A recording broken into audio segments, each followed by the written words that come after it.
Hello students, मैं Salman sir एक बार फिर से आप सभी स्टूडेंट्स का मैं अपने इस यूट्यूब चैनल पे स्वागत करता हूँ। तो स्टूडेंट्स, अभी तक आप लोगों ने श्वसन तंत्र, पाचन तंत्र और जो वहन तंत्र है, जो हृदय या ब्लड से रिलेटेड जो है वो टॉपिक देखे थे। और लास्ट वीडियो के अंदर मैं अभी बताया था आप लोगों को कि नेक्स्ट जो वीडियो है वो अपना आता है यूरिया से रिलेटेड, यानी जो अपने शरीर में उत्सर्जन है, जो शरीर में अवशिष्ट पदार्थ है, जो मूत्र के निर्माण की क्रियाविधि है वो कैसे होती है। तो आज अपने वो चीज क्लियर करेंगे। तो स्टूडेंट्स, फिलहाल आपको यहाँ पे दो चित्र दिख रहे होंगे। ये जो मैंने बनाया पूरा मानो उत्सर्जन तंत्र का है, और उधर वाला जो बनाया हुआ है नेफ्रॉन या वृक्काणु, स्ट्रक्चर ऑफ नेफ्रॉन। तो पहले बात करें कि भाई ये सारा सिस्टम है क्या। तो इसमें आपको पहले मैं चित्र के बारे में बताना चाहूंगी भाई ये चित्र है क्या। ये जो आपको शेप दिख रही है इसको बोला जाता है वृक्क यानी किडनी बोलते हैं। और उसके बाद में किडनी के अंदर है ये जो बाहर वाली जो लाइन आपको दिख रही है, जितने भी बाहर की जो कवरिंग है इसे बोला जाता है वृक्क आवरण या फिर रीनल कैप्सूल बोलते हैं। बीच वाला जो भाग है उसको मध्यांश या कॉर्टेक्स, और जो अंदर का जो पोर्शन है उसे अपने बोलते हैं मेडुला। तो किडनी जो है उसको तीन पार्ट में डिवाइड किया गया है, रीनल कैप्सूल, कॉर्टेक्स और मेडुला, यानी वृक्कावरण, मध्यांश और मेडुला। उसके भी बाद में यहाँ पर ये जो अभी फिलहाल मैं डायरेक्टली बता रहा हूँ आपको इनके अंगों के कौन कौन सा नाम है। ये जो पूरी आपको पाइप दिख रही है यहाँ से, इस पाइप को अपने को बोला जाता है यूरेटर या मूत्रवाहिनी।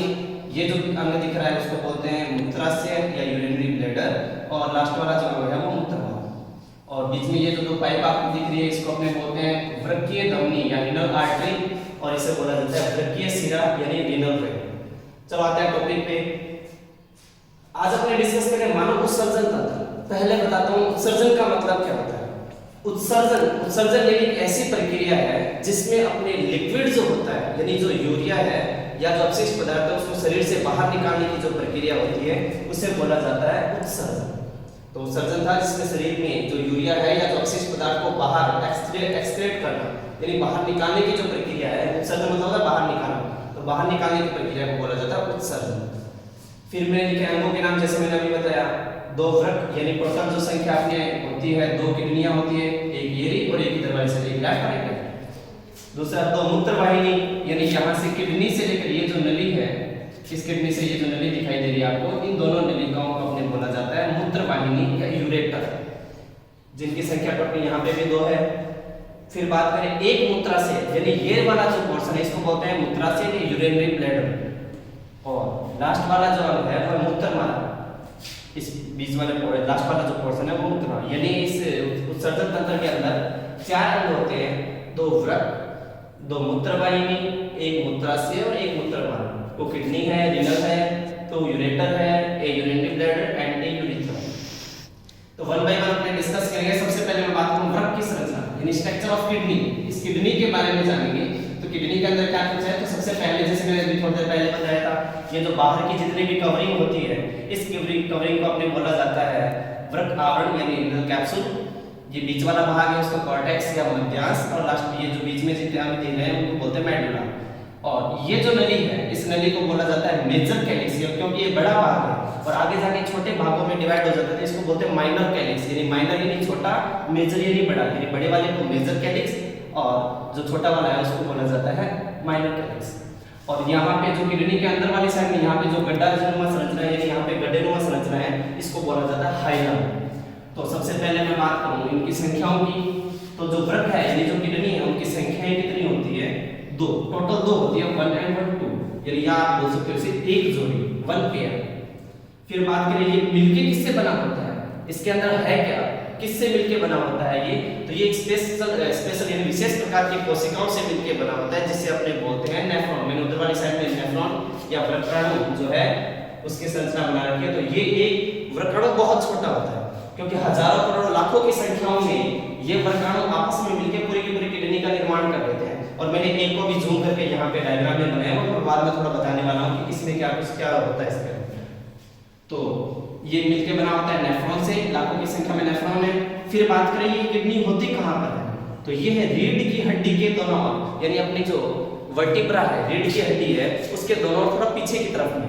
फिर बात करें कि है कहाँ, किस जगह पर होती है, उदर गुहा। उदर यानी ये जो पेट वाली जो गुहा, यानी अपने जो ये तो होती है वक्स गुहा, थोरेसिक कैविटी, और नीचे वाली जो है उसको उदर गुहा बोलते हैं। तो इसमें ये जस्ट पीछे की तरफ है, तो कौन सी गुहा में स्थित है, ये उदर गुहा में। फिर बात करें इस किडनी का जो बाहरी भाग है, यानी ये जो बाहर वाला जो भाग है ये थोड़ा उभरा हुआ मतलब बाहर निकला हुआ रहता है, और अंदर वाला जो भाग है वो थोड़ा सा क्या होगा, दबा हुआ रहेगा, यानी ये पिचका हुआ सा थोड़ा रहेगा। फिर बात करें कि इसके अंदर जैसे अभी थोड़ी देर पहले बताया, बीच में जो गड्ढा होता है उसे क्या बोला जाता है, तो इसके बीच वाला जो गड्ढा इसे बोलते हैं अपने हाइलम, हाइलम बोलते हैं इसे। फिर इसके अंदर एक धमनी है और एक सिरा है जो किडनी के अंदर आ रही है। तो ये वाली जो है जो नली आपको दिख रही है, यहाँ से लेकर ये इतनी नली मैंने बनाई है, तो एक नली इधर जा रही है, एक नली इधर, यानी किडनी के अंदर जो आ रही है उसे अपने बोलते हैं वृक्कीय धमनी। और किडनी से जो बाहर निकल रही है, ये वाली यहाँ से इस किडनी से ये वाली निकली, ये इस वाले से यहाँ से निकली, इसे बोलते हैं अपने वृक्कीय सिरा, यानी रीनल वेन बोला जाता है। फिर बात करें इसकी आकृति कैसे होती है इस किडनी की, तो किडनी की आकृति है वो सेम के बीज के आकार की होती है। और फिर बात करें इसका कार्य क्या है, तो कार्य होता है यूरिया का निर्माण करना या मूत्र का निर्माण करना। तो ये तो था किडनी के बारे में। अब इस किडनी के अंदर जैसे मैंने अभी बताया कि भाई ये नेफ्रॉनों से मिलकर बनी होती है, मूत्र का निर्माण कैसे होता है, तो मूत्र के निर्माण की क्रियाविधि के समझने के लिए मैं नेफ्रॉन पे आना चाहूंगा। तो सबसे पहले बात करें नेफ्रॉन। ये जो नेफ्रॉन मैंने स्ट्रक्चर बनाई है इधर वाली साइड में, तो जो इसका फ्रंट वाला जो पार्ट है प्यालेनुमा संरचना होती है, प्याले जैसे स्ट्रक्चर इसी आकार का है, और यहाँ से ये वृक्कीय धमनी आ रही है और इधर से निकल रही है वृक्कीय सिरा। अब ये वृक्कीय धमनी जो इधर से आएगी और इसके बाद में अंदर जाके क्या क्या प्रोसेस होने वाली है, पहले मैं बताना चाहूंगा नेफ्रॉन के भाग कौन कौन से हैं। नेफ्रॉन के टोटल 5 भाग हैं। पहला है बॉमन कैप्सूल यानी बॉमन संपुट, ये वाला जो भाग है जो जितना सी आकार का आपको दिख रहा है प्यालेनुमा संरचना। दूसरा है समीपस्थ कुंडलित नलिका यानी प्रॉक्सिमल कॉन्वोल्यूटेड ट्यूबल्स, ये प्रॉक्सिमल कॉन्वोल्यूटेड ट्यूबल्स यानी समीपस्थ कुंडलित नलिका। ये वाली जो नली है यहाँ से लेकर इधर से लेकर ये इतना पोर्शन है, इसे बोलते हैं प्रॉक्सिमल कॉन्वोल्यूटेड ट्यूब या इसे शॉर्ट में पीसीटी भी बोला जाता है। पीसीटी यानी प्रॉक्सिमल कॉन्वोल्यूटेड ट्यूब या इसे हिंदी बोलते हैं समीपस्थ कुंडलित नलिका। तो ये जो नलिका है इसको समीपस्थ कुंडलित नलिका, और ये यहाँ से लेकर जो ऊपर नली जा रही है जो आपको थोड़ी बड़ी दिख रही होगी, इसको बोला जाता है डिस्टल कॉन्वोल्यूटेड ट्यूबल्स या दूरस्थ कुंडलित नली। ये पास में है, ये नेफ्रॉन के पास में है, तो बॉमन संपुट के पास में, तो इसको मैं बोला समीपस्थ, और ये दूर है तो इसका नाम होगा दूरस्थ कुंडलित नलिका। इंग्लिश में बोलते हैं डिस्टल कॉन्वोल्यूटेड ट्यूबल्स या इसे बोलते हैं डीसीटी। तो ये वाला पोर्शन है इसको पीसीटी, इस वाले को बोलते हैं डीसीटी। और इन दोनों के बीच में यहाँ मालानुमा एक संरचना है, एक लूप बना हुआ है जिसे बोलते हैं हेनले का लूप। हेनले का लूप बोलते हैं क्योंकि इसमें इसकी खोज जो है हेनले नामक साइंटिस्ट ने की थी, इसलिए इसे बोला जाता है हेनले का लूप। और लास्ट वाला जो ये पोर्शन है जो आपको पेडुनुमा संरचना दिख रही होगी, तो ये वाली जो पूरी संरचना इसको बोलते हैं कलेक्टिंग डक्ट या इसे बोलते हैं संग्राहक नलिका। तो ये टोटल 5 अंग होते हैं, जो 5 भाग होते हैं नेफ्रॉन के। पहला था बॉमन संपुट यानी बॉमन कैप्सूल, दूसरा समीपस्थ कुंडलित नलिका यानी पीसीटी प्रॉक्सिमल कॉन्वोल्यूटेड ट्यूब, तीसरा पोर्शन है दूरस्थ कुंडलित नलिका यानी डीसीटी, और जो नेक्स्ट है चौथा पार्ट वो है हेनले का लूप, और लास्ट है संग्राहक नलिका। अब इसके अंदर मूत्र निर्माण की क्रियाविधि कैसे होती है कि ये जो वृक्कीय धमनी है यहाँ से जो पूरे शरीर के अंदर जो रक्त था उस रक्त के अंदर आपके जो नाइट्रोजनी अपशिष्ट है, जो यूरिया जो है वो क्या करती है आपके इसके अंदर, यानी जो इसके अंदर खाने के पोषक तत्व भी है ब्लड के अंदर मिक्स हुए, तो वो आने के बाद में सबसे पहले ये जो बॉमन संपुट है इस भाग के अंदर, ये जो बीच में आपको छल्लीनुमा संरचना दिख रही होगी, इसको बोलते हैं ग्लोमेरुलस। ग्लोमेरुलस बोलते हैं। ये ग्लोमेरुलस क्या करता है, सबसे पहला काम होता है इसका फिल्ट्रेशन यानी छानने का काम होता है, फिल्ट्रेशन फिल्टर करना।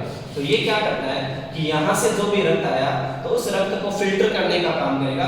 जो पोषक तत्व है वो तो क्या आगे की तरफ चले जाएंगे, पूरी बॉडी के अंदर चले जाएंगे, लेकिन जो नाइट्रोजनी अपशिष्ट है या फिर जो यूरिया के यौगिक है, जो मूत्र के जो यौगिक है, उनको क्या करता है फिल्टर करने का काम करेगा। तो बॉमन संपुट का मेन पहला काम ये होता है छानना। उसके बाद में जो छलने के बाद में जो मूत्र है वो जाएगा आगे की तरफ, और आगे की तरफ जाने के बाद में इस वाले भाग में जाएगा पीसीटी यानी समीपस्थ कुंडलित नलिका के अंदर। यहाँ पे काम होगा एब्जॉर्प्शन, अवशोषण, पुनः अवशोषण, एब्जॉर्प्शन एंड रीअब्जॉर्प्शन। यानी यहाँ पे पहले एब्जॉर्ब होगा यानी यहाँ पे तो हो गया, छन गया, फिल्टर हो गया, हो सकता है कुछ पोषक तत्व जो काम के थे वो अंदर गलती से चले गए होंगे। तो ये जो समीपस्थ कुंडलित नलिका है वो, और दूसरा जो हैंडले का लूप वो, और तीसरा वाला डीसीटी यानी दूरस्थ कुंडलित नलिका है, ये तीनों क्या करते हैं, अवशोषण व पुनः अवशोषण का काम करते हैं। एब्जॉर्प्शन एंड रीएब्जॉर्प्शन का काम करते हैं, यानी एब्जॉर्ब कर लेगा जो पोषक तत्व है, जो काम के मिनरल्स है, कार्बोहाइड्रेट, फैट, प्रोटीन, विटामिन, जितने भी काम के न्यूट्रिएंट्स है, पोषक तत्व है, उनको एब्जॉर्ब करके पूरी बॉडी में भेज दिया जाएगा।